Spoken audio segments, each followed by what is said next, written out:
নমস্কার, গল্পগুচ্ছ সাথে অর্পিতার চ্যানেলে আপনাদের সবাইকে স্বাগত জানাই। আজ আমি আবার চলে এসেছি নতুন একটি গল্পের সাথে। তাহলে চলুন শোনা যাক আজকের গল্প, নিহারঞ্জন বসুর লেখা কঙ্কাল। যদি গল্পটি বলার সময় আমার কিছু ভুল হয়ে থাকে তাহলে আমি সবার কাছে ক্ষমা প্রার্থী।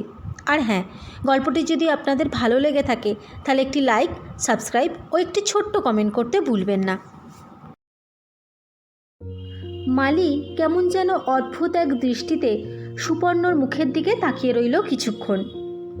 সুপর্ণ নিজেও যেন কেমন একটা অস্বস্তি বোধ করে। তাড়াতাড়ি চোখটা সরিয়ে নিয়ে তার নিজের শেষ কথাটারই যেন পুনরাবৃত্তি করে। বলে, হ্যাঁ, থাকবো বলেই এসেছি। কেন, তুমি তোমার বাবু চিঠি পাওনি? মালি এবারে মৃদু গলায় জবাব দিল, পেয়েছি। ঘর পরিষ্কার করে রেখেছ তো? পরিষ্কার তো রোজই করছি, গত 7 বছর ধরে। নতুন করে আর কি পরিষ্কার করব? কথাটা মিথ্যে বলে মনে হয় না সুপর্ণর। সত্যি বাড়িটার যেদিকে তাকানো যায় যেন একটা সুন্দর পরিচ্ছন্নতা চোখে পড়ে। বাড়িটার নামটা কিন্তু সত্যিই অদ্ভুত, কঙ্কাল। বাড়ির নাম আবার কেউ কঙ্কাল রাখে নাকি? কিন্তু অমিত্রসূদন বাড়িটার নাম কঙ্কাল রেখেছিলেন। কৌতূহলের বশে সুপর্ণ অমিত্রসূদনকে জিজ্ঞাসা করেছিল, ভারী অদ্ভুত নাম তো বাড়িটার আপনার, কে রাখলো এই নাম? আমি, অমিত্রসূদন বলেছিলেন। লোকটা লোহালক্করের ব্যবসা করে আজকের দিনে বিরাট এক ধনী বলে পরিচিত হলেও ওর মধ্যে যেন একটা দ্বিতীয় সত্তা ছিল। দ্বিতীয় একজন অমিত্রসূদন, সাহিত্যিক অমিত্রসূদন। ছোটবেলায় এক অদ্ভুত নেশায় পেয়েছিল অমিত্রসূদনকে, লেখার নেশা। পাতার পর পাতা লিখে গিয়েছে এবং সে নেশা থেকে পরবর্তীকালেও মুক্তি পায়নি অমিত্রসূদন। ব্যবসা, টাকা কড়ি, ঐশ্বর্যের প্রতিপত্তি, জৌলস সব কিছু থেকে যেন পৃথক হয়ে অনেকটা শামুকের খোল থেকে বের হয়ে আসার মতো বের হয়ে আসে এক অমিত্রসূদন, যে অমিত্রসূদনকে তার বাড়ির কেউ চেনে না। তার ঘরের পাশের ছোট ঘরটিতে কোনো ঐশ্বর্যের আড়ম্বর নেই।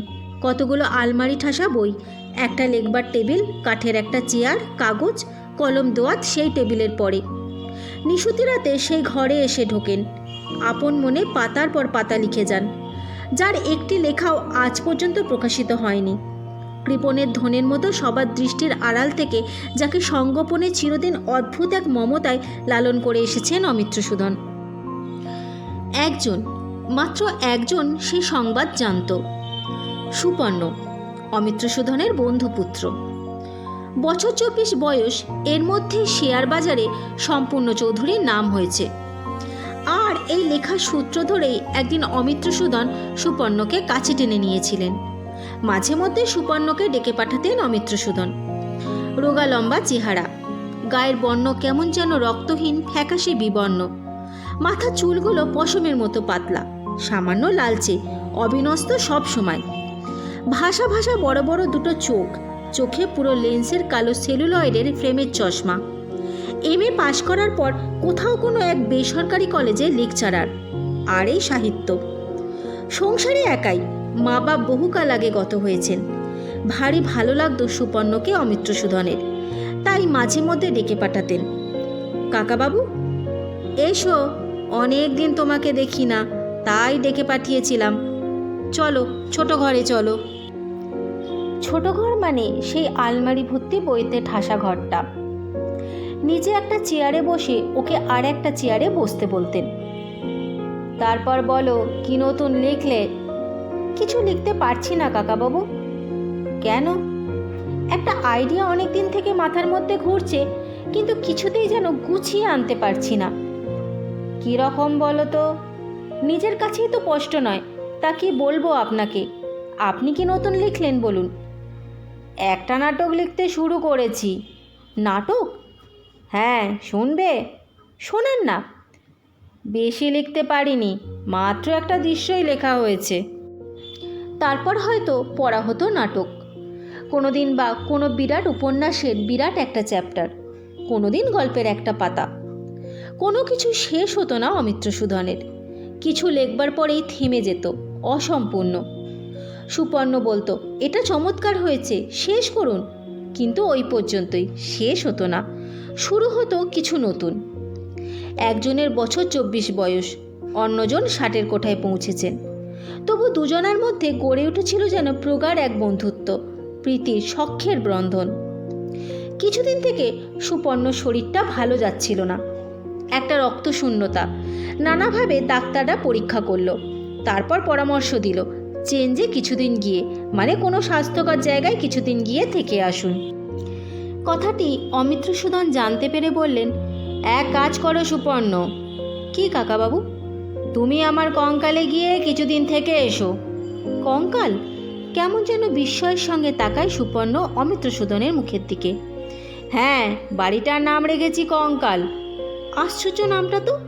জিসিডি আর দেওঘরের মাঝামাঝি জায়গায় বাড়িটা। মানে আসলে একটা ভাঙাচোরা বন জঙ্গলে ভরা পুরনো ভুতুড়ে বাড়ি ছিল। বাড়ির পজিশনটা দেখে ভাই এর পছন্দ হয়ে গেল। কিনে ফেললাম বাড়িটা এক ভদ্রলোকের কাছ থেকে মাত্র 10,000 টাকায়। তারপর অমৃতসূদন বলতে থাকেন, কলকাতা থেকে ইঞ্জিনিয়ার পাঠালাম, মাল মশলা সব। নতুন করে বাড়িটা আবার গড়ে তুলব। খোঁড়াখুড়ি, ভাঙাভাঙি, নানা ধরনের কেরামতি কাজ চলছে। এমন সময় ঘটল ব্যাপারটা। কি? একতলা বাংলো প্যাটার্নের বাড়িটা, অনেকটা রেক্ট্যাঙ্গুলার আকারের। সামনে ও ডাইনে বাঁয়ে ঘোরানো বারান্দা, পিছনে ও সামনের চারিদিকে পাঁচিল ঘেরা অনেকখানি খোলা জায়গা। অমৃতসূদন থেমে থেমে বলতে লাগলেন, বাড়ির সামনেই একবারে সিঁড়ির কোল ঘেঁষে ছিল বিরাট একটা কনক চাপার গাছ। তার হাত দুই ব্যবধানে একটা ঝাঁকড়া কাঁঠালি চাপার গাছ। পরপর দুদিন দুটো বিষধর সাপ সেই ঝোপ থেকে বের হওয়ায় ইঞ্জিনিয়াররা কুলিদের হুকুম দিল ওই ঝাঁকড়া কাঁঠালি চাপার গাছটা কেটে ফেলতে।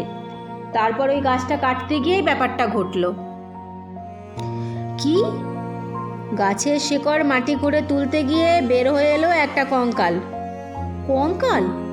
হ্যাঁ, 8-10 বছরের একটা মানুষের কঙ্কাল, এবং কঙ্কালের দুহাতে দুগাছা সোনার রুলি। বাচ্চা মেয়ের কঙ্কাল তাহলে বলুন? বোধহয় তাই। তারপর কুলি কামিন ও মিস্ত্রিদের মধ্যে তো হই হই পড়ে গেল। ভয়ে সব হাত পা গুটিয়ে নিল, সব কাজ বন্ধ। ইঞ্জিনিয়াররা পরে আমাকে সব জানালে, ছুটে গেলাম। স্থানীয় পুলিশে সে সংবাদ আগেই দেওয়া হয়েছিল, তারাই কঙ্কালটা নিয়ে গিয়েছিল। যাই হোক, আমি তো অনেক কষ্টে তাদের বুঝিয়ে সুঝিয়ে টাকা পয়সা দিয়ে শান্ত করলাম। আবার কাজ শুরু হলো, বাড়িও একদিন কমপ্লিট হলো। এবার বাড়ির নাম কি নাম দেওয়া যায়? হঠাৎ মাথায় এলো বাড়ির নাম কঙ্কাল থাক। কঙ্কালটা পেয়েছিলেন বলেই বোধহয় এই নাম রাখার আপনার ইচ্ছা হয়েছিল কাকাবাবু। হবেও বা, এদিকে কঙ্কাল নামটায় বাড়ির সবার আপত্তি, স্বাভাবিক।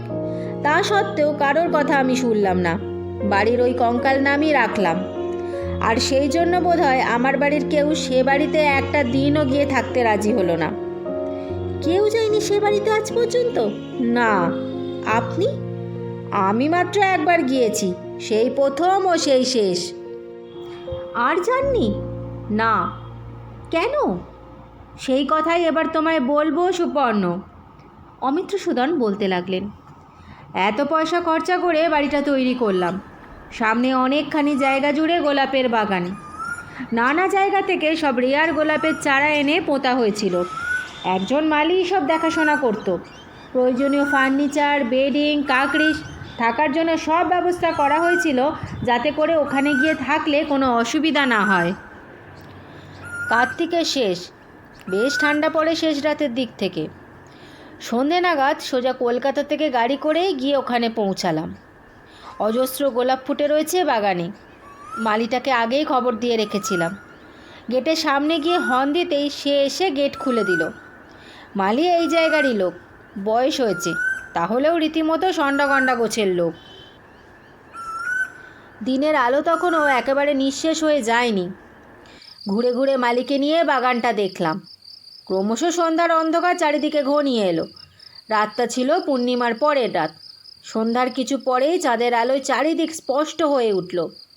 বাইরে বেশ ঠান্ডা। খাওয়া দাওয়া সেরে একটা চাদর গায়ে ঘরের মধ্যে একটা বই হাতে চেয়ারের উপর বসে পড়েছি। ক্রমশ কখন রাত 11টা বেজে গেছে জানতে পারিনি। চারিদিকে রাত্রির স্তব্ধতা। থেকে থেকে জঙ্গলের মধ্যে ঝিঝির ডাক শোনা যাচ্ছে, আর মধ্যে মধ্যে কোনো গাছে রাত জাগা পাখির ডানা ঝাপটানোর শব্দ। হঠাৎ সেই সময় বলতে বলতে অমিত্রসূদন চুপ করলেন। কি? প্রশ্নটা করে সুপর্ণ অমিত্রসূদনের দিকে তাকালো। দরজাটা ঘরের বেজানো ছিল।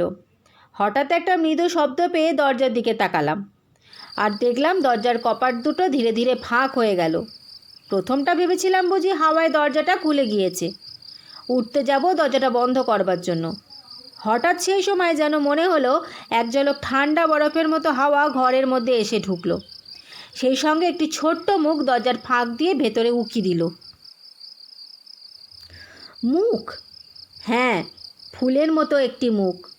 বড় বড় ডাগর ডাগর দুটি চোখ, এক মাথা কোকড়া কোকড়া চুল, এবং শুধু মুখই নয়, তারপর ছোট্ট একটি মেয়ে। মেয়ে? আবার প্রশ্ন করে সুপর্ণ।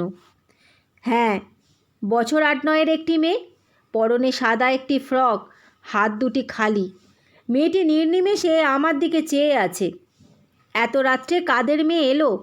কি যেন এক সম্মোহন শক্তি ছিল তার চোখ দুটির দৃষ্টিতে। বললাম, এসো খুকি, বাইরে কেন, ভেতরে এসো। মেয়েটি কিন্তু কোনো সাড়া দেয় না, নড়েও না। এসো, ভেতরে এসো। মেয়েটি এবারে ভেতরে এলো, যেন ভারী সংকুচিত। কাদের বাড়ির মেয়ে তুমি? কি নাম তোমার? মেয়েটি কোনো কথা বলে না। একবারও মনে হলো না অত রাত্রে অতটুকু একটা মেয়ে কি করে এখানে আসতে পারে। কি নাম তোমার? কাদের মেয়ে তুমি? আবার শোধালাম। এবারে মেয়েটি যেন মনে হলো তার হাত দুটি সামনের দিকে তুলে নিঃশব্দে আমাকে কি দেখালো। শুধালাম, কি হয়েছে হাতে? মেয়েটি আবার নিঃশব্দে তার গোল গোল দুটি হাত তুলে দেখালো। তারপরে যেমন করে ঢুকেছিল তেমনি হঠাৎ যেন ঘর থেকে বের হয়ে গেল, আর সঙ্গে সঙ্গে একটা ঝোড়ো হাওয়ার শব্দ ও একটি ছোট্ট মেয়ের কান্না যেন কানে ভেসে এলো। তাড়াতাড়ি ছুটে বাইরে গেলাম, কিন্তু কাউকে দেখতে পেলাম না। খুকি, খুকি, কোথায় গেলে তুমি?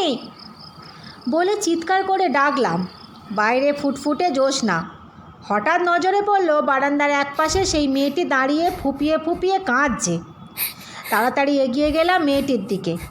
আমাকে এগোতে দেখে মেয়েটি কাঁদতে কাঁদতে ছুটে যেন সামনের একটা ঝোপের মধ্যে অন্ধকারে মিলিয়ে গেল। আমিও সেই দিকে এগিয়ে যাই। কামিনী গাছটার ঝোপটার সামনে এসে থমকে দাঁড়ালাম। মেয়েটির কান্না তখনও শুনতে পাচ্ছি, গুমড়ে গুমড়ে কাঁদছে, কিন্তু তাকে দেখতে পেলাম না। এদিক ওদিক তাকাচ্ছি, কখন মালি পিছনে এসে দাঁড়িয়েছে টের পাইনি। সাপ! চমকে ফিরে তাকালাম। পিছনে দাঁড়িয়ে মালি।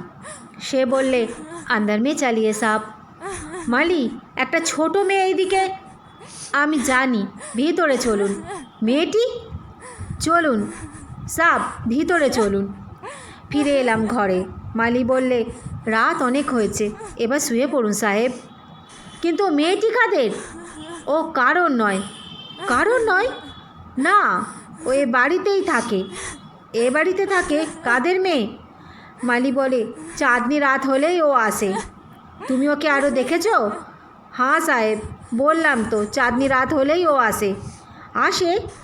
হ্যাঁ, আপন মনে ঘুরে ঘুরে বেড়ায়, কাউকে কিছু বলে না, কেবল কাঁদে।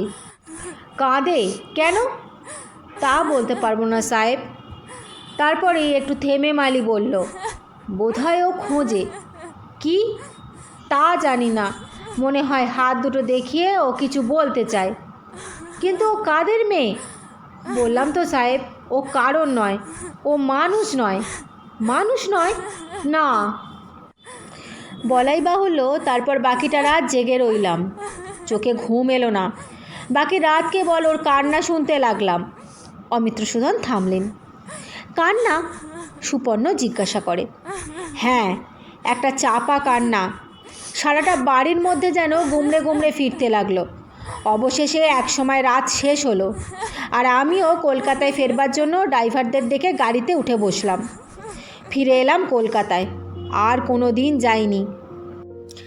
অমিত্রসূদনের কাছ থেকে বাড়িটার গল্প শোনার পরেই সুপর্ণর কেমন যেন ইচ্ছা হয়, এবং বাড়িটাতে এসে কটা দিন থাকবার কথা বলায় সে রাজি হয়ে যায়। সুপর্ণ বলে, যাব, আপনি মালিকে জানিয়ে দিন। দুদিন পরেই সুপর্ণ চলে আসে ওখানে। রাতটা চাঁদনি রাত ছিল। আহারাতির পর ঘরের মধ্যে সম্পূর্ণ অন্যমনস্কভাবে একটা বইয়ের পাতা ওল্টাতে থাকে। কিন্তু মনে মনে সুপর্ণ যেন সেই মেয়েটির আসার প্রতীক্ষা করতে থাকে, তার সমস্ত ইন্দ্রিয় সজাগ রেখে।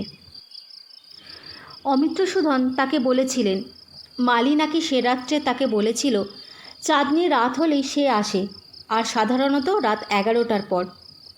হাত ঘড়িটার দিকে তাকালো সুপর্ণ। রাত 11টা বাজতে আর মিনিট 10 বাকি। দরজাটা ভেজানোই ছিল, বন্ধ করেনি সুপর্ণ। ঠিক রাত যখন 11টা, দরজা ভেজানো কপাট দুটো ধীরে ধীরে খুলে যেতে লাগলো, একটু একটু করে। কে যেন বাইরের লোক দরজার কপাট দুটো ঠেলে খুলে দিচ্ছে। একটা অদ্ভুত প্রত্যাশায় যেন দু চোখ মেলে দরজার কপাটের দিকে চেয়ে থাকে সুপর্ণ। ক্রমে খুলে গেল দরজার কপাট দুটো একটু একটু করে। তারপরেই অমিত্রসূধনের বর্ণিত সেই মুখখানি, ক্রমে সমস্ত দেহটা, মাথা ভর্তি ঝাঁকড়া ঝাঁকড়া চুল, পরনে সাদা একটি ফ্রক। সুপর্ণ চেয়ে থাকে নিঃশব্দে, সেও চেয়ে আছে ওর দিকে। এসো। মেয়েটি কোনো সাড়া দেয় না। এসো, ভেতরে এসো। ভয় কি? এসো। ও ঘরের মধ্যে এসে ঢুকলো। কি নাম তোমার? মেয়েটি কোনো সাড়া দেয় না। কথা বলবে না আমার সঙ্গে? জানো আমি এতক্ষণ তোমার জন্যই জেগে বসে আছি, তোমার কথা শুনবো, তোমার সঙ্গে আলাপ করব বলে। মনে হলো এবারে ওর ফুলের পাপড়ির মতো পাতলা ঠোঁট দুটি যেন বারেকের জন্য কেঁপে উঠল। মনে হলো ও যেন কি বলার চেষ্টা করছে, কি যেন ও বলতে চায়। কি তোমার হারিয়েছে বলো তো? আবার পাতলা ফুলের পাপড়ির মতো ঠোঁট দুটি যেন কেঁপে উঠল থিরথির করে। মনে হলো ও যেন বলল, আমার বালা। তোমার বালা বুঝি হারিয়ে গিয়েছে? ও মনে হলো এবার যেন বললে, বালা চুড়ি হার সব নিয়ে গিয়েছে। কে নিয়েছে বলো তো? মেয়েটি আর কোনো কথা বলল না, হঠাৎ ঘর থেকে ছুটে বের হয়ে গেল। তারপরে শোনা গেল চাপা কান্নার শব্দ। কে যেন ফুলে ফুলে কাঁদছে, কাঁদছে আর কাঁদছে। সুপর্ণ উঠে পড়ে তাড়াতাড়ি ঘর থেকে বের হয়ে আসে এবং অমিত্রসূধন যেমন তাকে বলেছিল তেমনি প্রথম বারান্দায় দেখা গেল মেয়েটাকে। একসময় তারপর ঝোপটার অন্ধকারে মিলিয়ে গেল। সারাটা রাত ধরে তারপর সেই কান্না। সুপর্ণ কিন্তু গেল না, থেকেই গেল ওখানে। তারপর পরপর 4 রাত একই ঘটনার পুনরাবৃত্তি। সুপর্ণকে যেন কি এক নেশায় পেয়েছে। বেশ কিছুটা দূর দূর ব্যবধানে কয়েকটা বাড়ি, বাড়িগুলো প্রায় সবই খালি। যাদের বাড়ি তারা মধ্যে মধ্যে আসে, আবার কিছুদিন থেকে চলে যায়। ক্রমে এদিকে শুক্লপক্ষ শেষ হয়ে গেল। অন্ধকার রাত, অন্ধকার রাত্রে কিন্তু কেউ এলো না। সুপর্ণ ঠিক করে আবার চাঁদনি রাত না আসা পর্যন্ত ও এখানেই থাকবে। সেদিন এক বৃদ্ধ চেঞ্জারের সঙ্গে হঠাৎ আলাপ হয়ে গেল সুপর্ণর। খানতিনেক বাড়ির পরে যে বাড়িটা তারই মালিক তিনি। দিন কয়েক হলো এসেছেন কটা দিন ওখানে কাটাতে। কথায় কথায় তিনি প্রশ্ন করলেন, আপনি কোয়াঙ্কালে থাকেন? হ্যাঁ, কেন বলুন তো? ও বাড়িটা সম্পর্কে নানা জনে নানা কথা বলে। হ্যাঁ শুনেছি, শুধু শোনা কেন, দেখেওছি। দেখেছেন? হ্যাঁ, একটি ছোট মেয়েকে দেখেছেন বোধহয়। হ্যাঁ, আগে বাড়িটার মালিক কে ছিল জানেন? জানি। কে বলুন তো? হরিসাধন বাবু। সে অনেক বছর, তা প্রায় 15 বছর হবে আগের কথা। সেই সময় এক চাঁদনি রাত্রে এক দুর্ঘটনা ঘটে। দুর্ঘটনা? হ্যাঁ, তার ছেলে, ছেলের বউ ও 8-9 বছরের একটি মেয়েকে নিয়ে আসেন কটা দিন এখানে চেঞ্জে কাটাবার জন্য। তারপর একটা চাকর রেখেছিলেন এখানকারই, অর্থাৎ স্থানীয় লোক। সেই চাকরটার কাছেই একদিন মেয়েটিকে রেখে স্বামী স্ত্রী দেহঘরে পুজো দিতে যান। ফিরতে তাদের রাত হয়। ফিরে এসে মেয়েটি বা সেই চাকর কারোরই সন্ধান পাওয়া গেল না। অনেক খোঁজাখুঁজি হলো, হইচই পড়ে গেল, পুলিশও এলো, কিন্তু মেয়েটির না চাকরটার কোনো সন্ধান পাওয়া গেল। তারপর কাঁদতে কাঁদতে একদিন স্বামী স্ত্রী ফিরে গেল। তারপর থেকে বাড়িটা খালি পড়ে থাকে। কেউ কেউ ভাড়াটে এসেছিল, কিন্তু এক রাত্রির বেশি এই বাড়িতে থাকতে পারেনি, চলে গিয়েছে। শেষটায় বাড়িটা পোড়ো বাড়ি হয়ে গেল।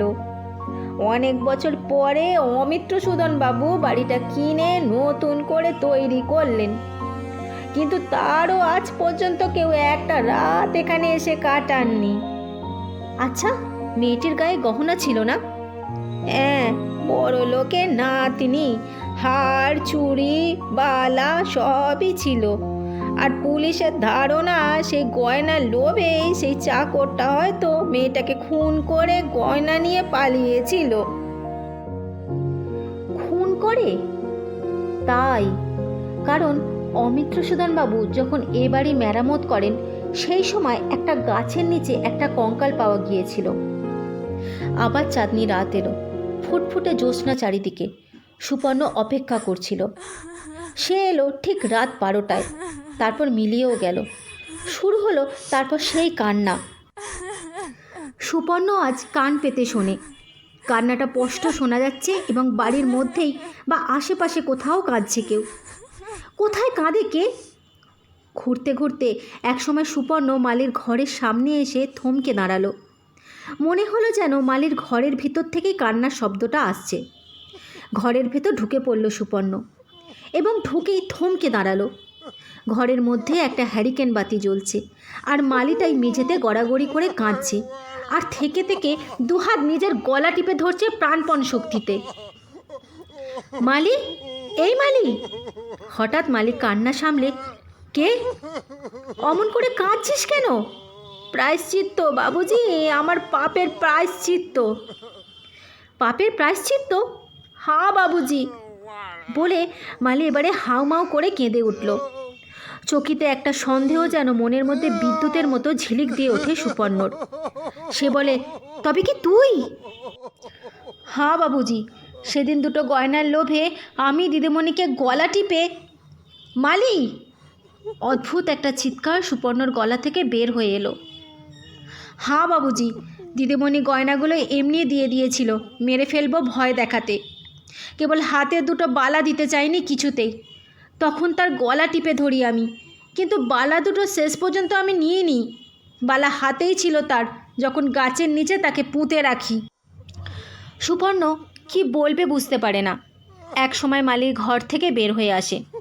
মালিটা তখনও কাঁদছে। প্রতি চাঁদনি রাতে যেমন সারাটা রাত ধরে কান্না শোনা যেত, সে রাত্রেও তেমনি শোনা গেল। সুপর্ণ বসে থাকে ঘরের মধ্যে চেয়ারটার ওপর। এক সময় রাত পোহালো। সুপর্ণ তখন স্থির করেছে পুলিশের সব সংবাদ সে দেবে। উঠে পড়ে সে, গায়ে জামাটা দেয়। গেটের পাশেই মালির ঘর। গেট দিয়ে বেরোতে গিয়ে কি ভেবে মালির ঘরের খোলা দরজার পথে ভিতরে উঁকি দিতেই সুপর্ণ থমকে দাঁড়ালো। ঘরের কড়ির সঙ্গে মালির দেহটা ঝুলছে। গলায় দড়ি দিয়েছে সে কখন যেন। পুলিশ এলো সংবাদ পেয়ে। সুপর্ণর কাছ থেকে সব শুনে রিপোর্ট লিখে নিয়ে মৃতদেহ চালান দিয়ে অফিসার সন্ধে নাগাদ চলে গেলেন। সেদিন আর যাওয়া হলো না সুপর্ণর। যাবার ইচ্ছাও অবশ্য ছিল না। রাত নামলো, চাঁদের আলোর বন্যা আগের রাত্রির মতনই। সুপর্ণ অপেক্ষা করে বসে থাকে। ক্রমে 11টা বাজলো, 11:30, 12টা। রাত এক সময় শেষ হয়ে গেল, কিন্তু সে মেয়েটি এলো না। তার পরের রাতেও না, মেয়েটি আর এলো না। দিন 3 পরে সুপর্ণ ফিরে এলো। আজ আমার গল্পটি আমি এখানেই শেষ করছি। আশা করি এই গল্পটি আপনাদের মন ছুঁয়ে গেছে। আপনাদের সঙ্গে আমার আবার দেখা হবে নতুন একটি গল্পের সাথে। আর এতক্ষণ সময় আমার সঙ্গে কাটানোর জন্য আপনাদের সবাইকে আমি ধন্যবাদ জানাই।